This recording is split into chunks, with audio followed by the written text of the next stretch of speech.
kuko tuvuga ko impanda nivuga nuzaba wagiye ku isoko ntuzasubira mu rugo, uzaba ari guhinga ntazavuga ngo reka banze nkarabe. Umunsi izavuga abantu bazakomeza aho uri uzakomeza gutyo. Ariyo mpamvu ijambo ry'Imana dusaba guhora turi maso aho uri hose. Mwiyarure mwiyarure ibyo kuvuga ngo Imana yicaye ku ntebe y'imbabazi ukajya kusambana ngo uzatura. Umuntu araza ngo aragukunze agendere ku kuryo twawe yivugisha Imana mu kanwa nta rukundo agufitiye, yamara kuturangiza ejo akaba uwa mbere kugutaranga. Intare yavuye mu kibira muri umuntu w'umugabo ajya umuntu w'umusore abenguka inkoko ari iki cyamushituye. Umunwa w'inkoko, inzara se niki kiba cyagushitwe kugira ngo ugeraho wifuza kuryamana n'inkoko. Yohani abwira abantu uti mwabana bishiramwe, nukuri abo barenze inshira ni inziramire. Umuntu witwa umushumba bigunira mucuru umuborogo murire, kuko uburakari hari uburakari Imana ifite, ntago uburakari Imana ibutewe n'inyoni. Iherezo rya byose riri bugufi, iherezo y'ibifite imibiri byose rikuza imbere y'Uwiteka. Nuko mwiyeze kuko uburakari bw'ingazi bugiye kubamanukira. Hari uburakari ntiburatuvanwaho. Bashumba, Imana irabarakariye.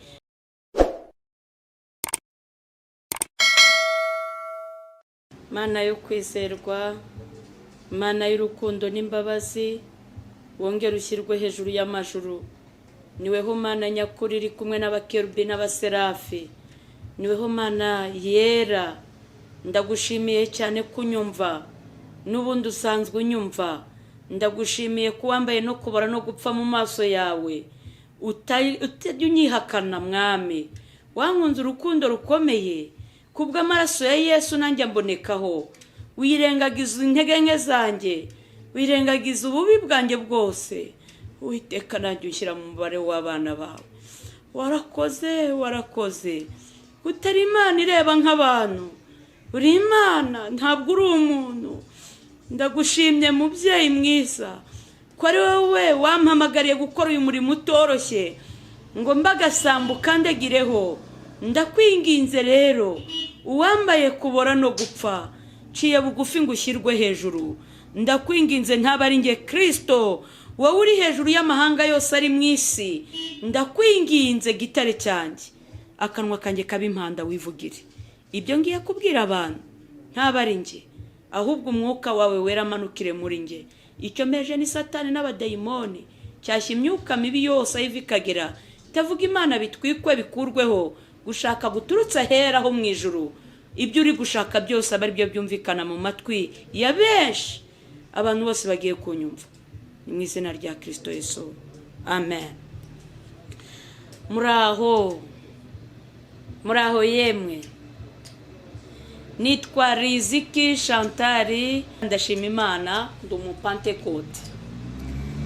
Bibaye ngombwa rero ko nongera kugaruka tukaganira ku ijambo ry'Imana riboneka muri Yeremiya ibice 4 ku murongo wa 5 turagarukira ku murongo wa 8, igice cya 4 ku murongo wa 5 kugeza ku murongo wa 8. Igitabo cy'umuhanuzi Yeremiya haragira hati: nimumenyeshe Buyuda kandi mwamamaze ni Yerusalemu muti, nimuvuze impanda mu gihugu, murangurure muvuge muti, nimuteranire hamwe tujye mu midugudu igoswe n'inkike, mushinga ibendera aherekeye Isiyoni, mwiyarure ntimurushye muzuyaza, kuko ngiye kuzana icyago kizaturuka ikasikazi no kurimbuka gukomeye. Intare yasohotse mu kibira cyayo, kandi umurimbuzi w'amahanga yarahagurutse aviwe, azanywe no guhindura igihugu cyawe umwirare. Imidugudu yawe ikaba imisaka, igasigara itagira uyituyemo. Nuko mukenyera ibigunira, mucure umuborogo murire, kuko uburakari bukaze bw'Uwiteka butatuvuyeho, amen. Jambo riravuze ngo nimumenyeshe Buyuda kandi mwamamaze ni Yerusalemu muti, muvuze impanda mu gihugu. Bene data nshuti z'umusaraba, Imana yo mu ijuru nubwo twebwe tubwira ko isengero zikinze, ariko iraduhamagarira kuburira abatuye isi mu bikorwa binyuranye, yemwe abatagera mu nsengero ariko ntago Imana ibabuza gusura abanyamubabaro no kuvuga ubutumwa bwiza, ndetse mwifashishije n'imirimo myiza. Muvuze impanda ni ijambo rivuga ngo ni finali, birarangiye. Mbese nta kindi gihe kiba gihari, kuko tuvuga ko impanda nivuga nuzaba wagiye ku isoko ntuzasubira mu rugo, uzaba ari guhinga ntazavuga ngo reka banze nkarabe. Umunsi izavuga abantu bazakomeza, aho uri uzakomeza gutyo. Ariyo mpamvu ijambo ry'Imana dusaba guhora turi maso aho uri hose, rigusaba guhora wejejwe no mu kazi kawe.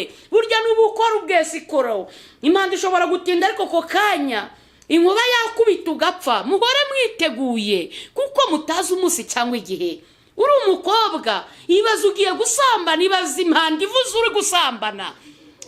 Impanda nimuvuze impanda, noneho ubwo marayika atarayivuza, twebwe ubwacu nitubwire abantu ko nta n'ikindi gihe dusigaranye.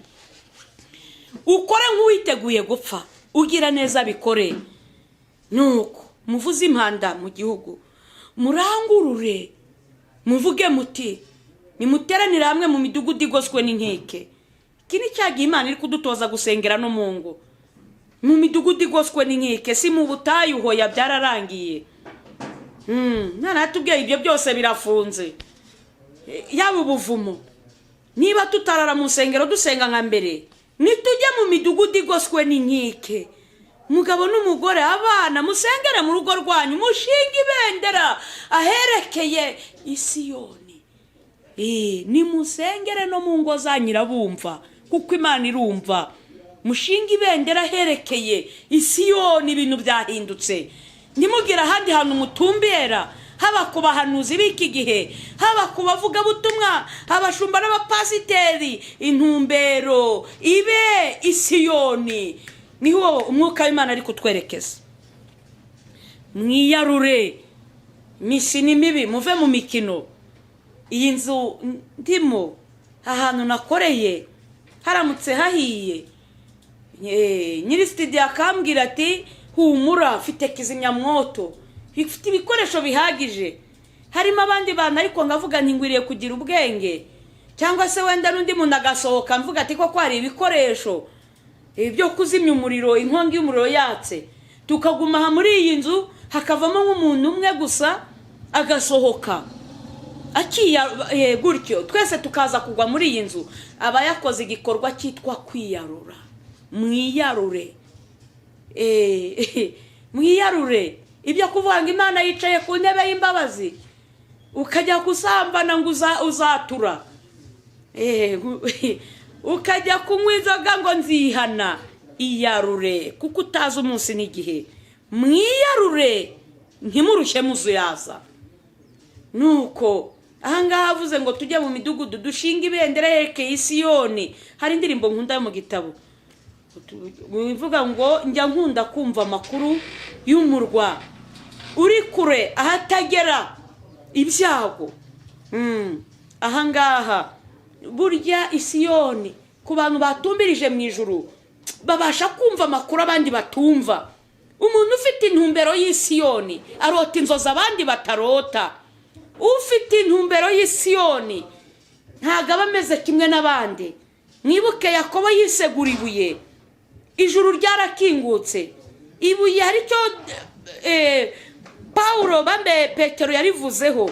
Ahangaha rero ahantu hitwa Isiyoni tujya tuhumvira ibyo abandi batumva, tujya tubasha guhakomerera. Ariyo mpamvu Imana iri kudusaba kujya mu midugudu. Abakristo, yemwe bene data nshuti z'umusaraba, mugire bya bihe byo gufata agahe mukicara imbere y'Imana. Mwiyarure ntimurushye muzuyaza.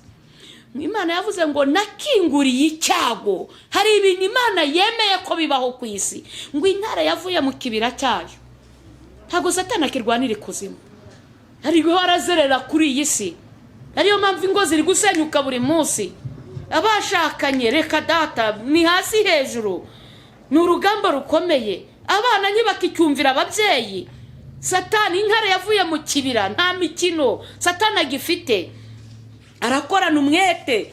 Abitwa ko bihaye Imana bari gushwana buri munsi, intambara ni zose. Intare yavuye mu kibira murimbuzi w'amahanga yarahagurutse ngo yavuye iwe ikibira. Ubundi ikibira ni ahantu ho mu ishyamba ariko hasi ikuzimu.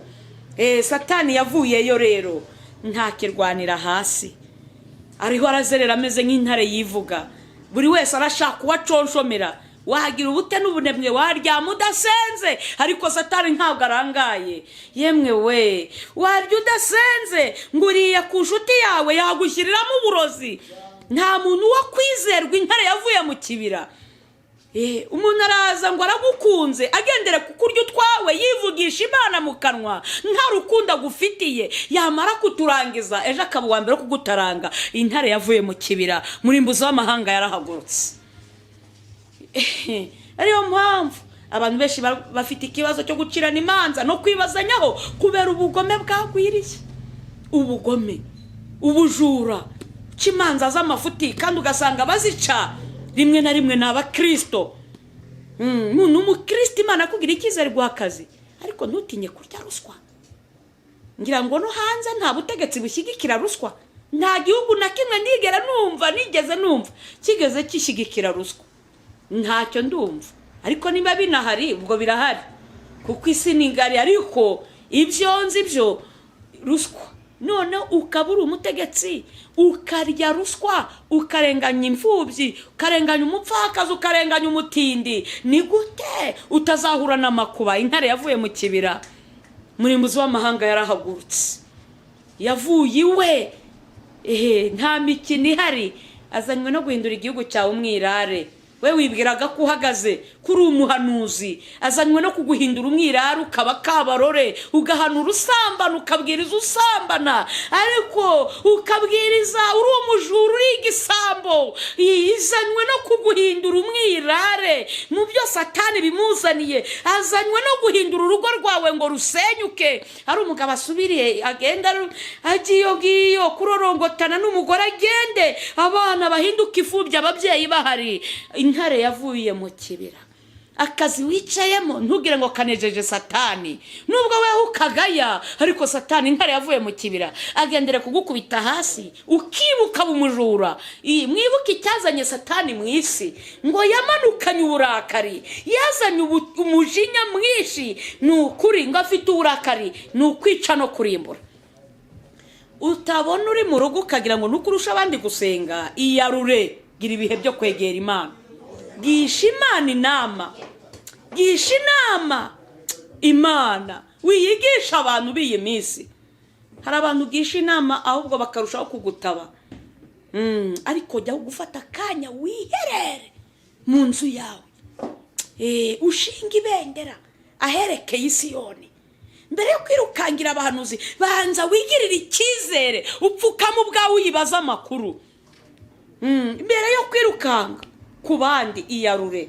Nuko ahangaha ngo intare yavuye mu kibira, murimbuzi w'amahanga yarahagurutse, yavuye iwe, azanywe no guhindura igihugu cyawe umwirare. Ijambo ryavuze ngo imidugudu yawe igasigara ikaba imisaka. Inzu yabaye imisaka itahwa n'imiserebanya, ibihunyira, amapusi, intagangurirwa ziyarikamo. Byumvikana umutima wabaye umusaka. Nubwo waba uri umukirisitu ungana iki, nta cyaha utinya no kuroguraruga no gutingana. Baratingana, ntago bireba imyaka. Natangajwe no kubona hari abakecuru bakuze. Hari Imana nigeze gutumirwa mu gice cya Kibungo, cyakoze sindavuga hariho. Nuko mu gitondo nka 9 ndabyuka ngo sengera urugendo.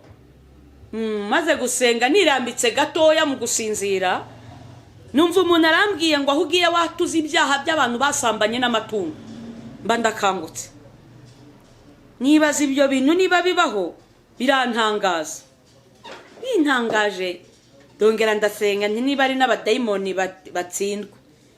Ariko ndangije mbita nitegura ndagenda.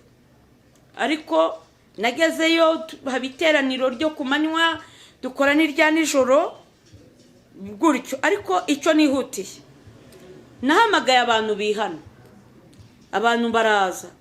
Ariko mvuze ngo ndibaza ngo, kuko nabonye mu rusengero abantu bose ari abatagatifu, bona ukuntu baririmba bahimbaza, arimo abuzuzwa umwuka wera, ndibaza nese biriya bintu ni umwuka w'Imana cyangwa ni dayimoni yangendereye. Ngikibaza ibyo ndavuga ni niba ari Imana ari umwuka wera wambwiye ngo nihanishe icyo cyaha, simbikore. Ningera mu nzira ngakora impanuka ngaramuka mpfuye ndajya mu ijuru ntumviye umwuka wera, nishake mbe navangiwe nta kibazo. Mbwira abantu bose ntimusubire mu myanya yanyu, nimusubireyo. Ndavuga ni umuntu wese uzi ko yasambanye n'itungo aba ari uza mbanze musengere.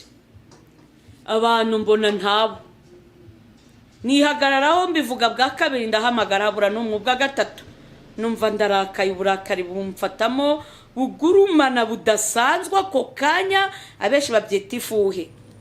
Mpamagara umudiyakoni ntuzi n'ikindi, nzanira akabase karimo amazi nkarabira imbere y'iri teraniro. Nimara gukaraba nyagira umuntu uza kunyongorera ngo aje kwatura, biraba birangiye. Kandi ngiye kuvuma aba bantu basambanye n'amatungo, abo mwababe babiri ibyo ntibindeba. Imana igiye kuguteza uburwayi utigeze ubonana n'undi muntu wari we wese. Muzivuza, nta mudogiteri kwisi uzamenya iyo ndwara. Muzashaka abahanuzi ngo babasengere, nta numwe. Nanjye ubwanjye ni mu mpamagara sinzemera kubasengera. Muzapfana gashinyaguro, nta n'urwara rwo kwishima mwifiteho. Muzapfana umubabaro urenze, kandi muzajya mu nda y'isi murimbutse. Mudiyakoni agingukana akabase karimo amazi, nagiye kubona mu iteraniro abantu 7 b'abagabo n'abasore baje biruka, barahaza imbere yanjye. Birantangaza, numva ndushijeho kurakara nanone bukarushaho kwikongezwa. Mbitambwira umudiyakoni ntimunzanira igiti mbanze mbakubiti. Nuko abantu tibabarire, niho yanumva nabakubita kuko mwakabije gukora mu jisho ry'Imana. Ariko wenda utanseka, nibura nanjye narisabye igiti. Mose yubwiye yaravuze ngo umuntu usambanye n'inyamaswa, usambanywe n'itungo, n'Isiraheli usambanye n'inyamaswa bajye bamwica, uwo ntacyo kimaze. Nibura nanjye narisabye inkoni. Nuko ariko barampemukira ntibayizana, kandi kuko niteguye kwashyira hasi ngakubita. Ndavuga ni musambana n'inyamaswa abantu badahari, indaya ndizandagaye koko muhangara inyamaswa. Ndavuga ni bitewe n'icyaha kiremereye mwakoze mu jisho ry'Imana. Mugiye kwatura, muri uku kwatura muratura kuri mikoro, iteraniro ryose ribabarire. Nicyakoze umuntu uvana akavuga ngo nabonye runaka yatura ibi, avumwe imbere y'Imana n'abantu. Cyakoze abo habonekamo abagabo 2, abandi bari abasore. Bamwe ngo Imana imbabarire ngo nasambanye n'ihene, Imana imbabarire nasambanye n'intama. Natangajwe no kumvamo 3 basambanye n'inkoko. Bene data, umuntu w'umugabo ajya umuntu w'umusore abenguka inkoko, ari iki cyamushituye?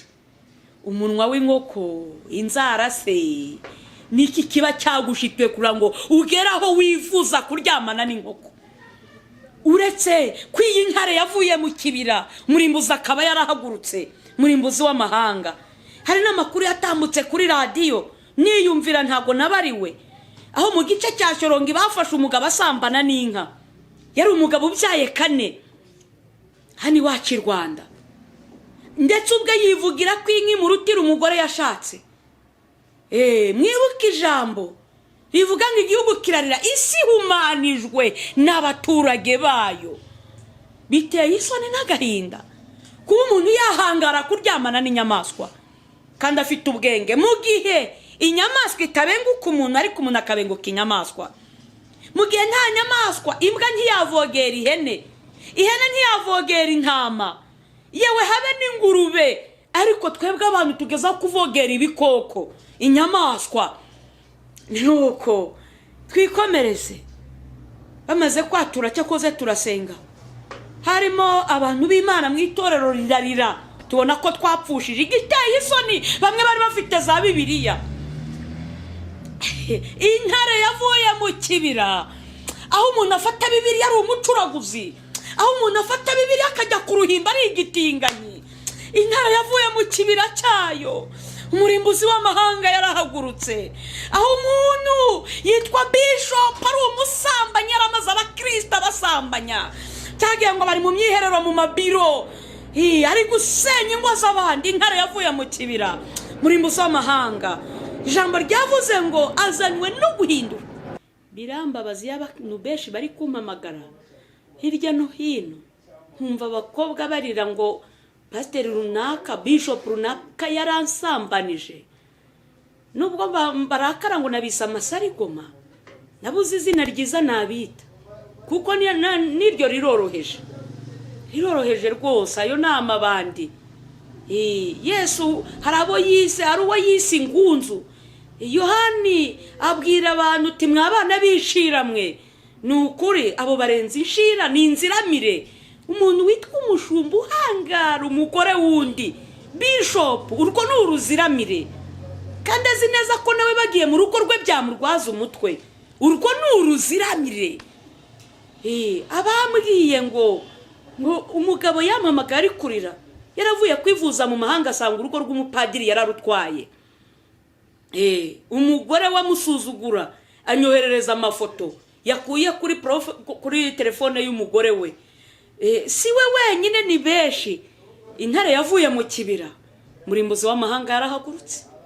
Aho umuntu witwa umuntu w'Imana wakagombye guhungirwaho ari uri gusenya ingo z'abantu, akarya ingo z'abapfakazi, yitwa ngo ni umukozi w'Imana. Birenze isarigoma, arenze ibandi. Cyo ni ikiziramire. Ni ukuri, ni igikoko, inyamaswa abantu. Intare yavuye mu kibira, murimbuzi w'amahanga. Inzu yabaye umusaka. Ishobora guhagarara ari inzu, yireba akabona ari inzu.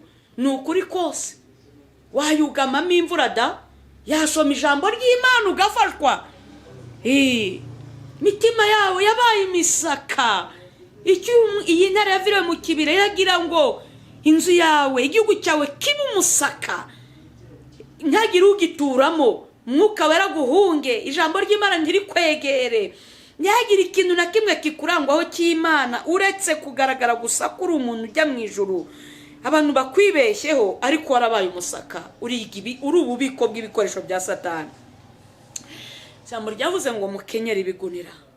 Bakristo bari hirya no hino ku isi, mukenyere. Sindeba amadini, ndabwira abantu bose bemeye kwakira Yesu Kristo umwami n'umukiza. Uramenya utaba umusaka ugasigara wambara miningo, ikimana ireba ni umutima. Ninde wakubeshye? Mwibuke ko n'imibiri ari isengero z'umwuka. Kuba twambara rukubita ihuku ntago ari uko dufite amaguru mabi.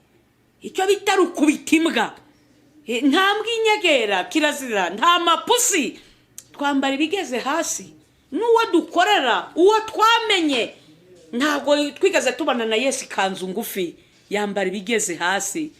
Biteye isoni kuba abagabo na n'iyi saha ya umupagano n'umukirisitu yambara ipantaro igeze hasi. Etse ko ari nabambara ngo niba ari mu cikopa, niba ari iki. Nuko akagenda ntatinye kwinjira ahera h'Imana. Ariko ukabona umugore wambaye ubusa, ibibero byose biri hanze.